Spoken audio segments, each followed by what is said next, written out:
você, qual é sua memória mais antiga? Se a gente for pensar a memória mais antiga de Ami, ele vai começar a fazer o esforço de lembrança do tempo de criança, de infância, das brincadeiras com seu irmão, jogando vôlei, soltando pipa, criando pombos. Mas esse esforço vai ser interrompido, porque é uma memória traumática. Uma memória traumática que lembra a guerra do Afeganistão, que lembra a fuga do Talibã, o desaparecimento do seu pai e o sequestro da sua irmã.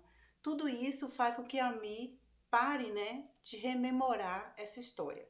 O exercício que a Ami faz junto ao seu amigo, de trazer as suas lembranças à tona, faz com que ele faça o que Freud chamou de trabalho de luto, ou que a gente poderia chamar de pazes, fazer as pazes com o passado. À medida que ele vai narrando e lembrando uma memória que é transpassada por uma memória de infância feliz, mas também por uma memória traumática e principalmente por uma memória de refugiado, Ami vai se curando desse passado.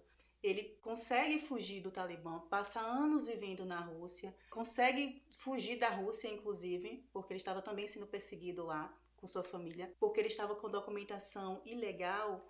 Ami vai sozinho e os contrabandistas, informam a Ami que ele precisa contar uma mentira, que seria dizer que toda a sua família tinha sido morta pelo Talibã e ele estava sozinho no mundo. Assim ele faz à medida que ele chega no aeroporto e ele conta essa história. Mas ele contou essa história tantas vezes em sua vida que vai criar uma espécie de falsa memória, já que a memória é um processo seletivo. A gente faz uma seleção daquilo que a gente gostaria de lembrar e daquilo que a gente gostaria de esquecer. E essa medida que ele vai narrando para o seu amigo a sua história, ele faz um reencontro com essa memória. Esse reencontro com essa memória leva a Ami a fazer as pazes com o seu passado. Ele tem um namorado que tem toda uma expectativa de casar, mas ele sempre fica em dúvida sobre esse futuro, sobre esse lar. E só à medida que ele vai narrando o seu passado e fazendo esse reencontro com essa memória, que ele consegue finalmente encontrar o seu lar e que ele se casa, ao final do filme, com o seu namorado. Inclusive, é uma escolha do diretor, optar pela animação à medida que ele preserva a identidade de Ami. Por quê? Porque ele ainda pode ser perseguido, ele ainda pode ser morto pelo Talibã. O Talibã ele acabou de reaver o poder no Afeganistão. E relacionando com o Brasil, o que a gente pode tirar de lição? Em um momento que a gente viveu nesses últimos 6 anos, desse retorno ao conservadorismo, a perseguição às mulheres, à liberdade das mulheres, inclusive a homofobia, também que é retratada no filme, a gente pode pensar e relacionar como, a partir da religião, uma religião que ela não é, na sua origem, extremista, mas a interpretação que se faz dela é extremista, nos leva a perseguir a liberdade das mulheres.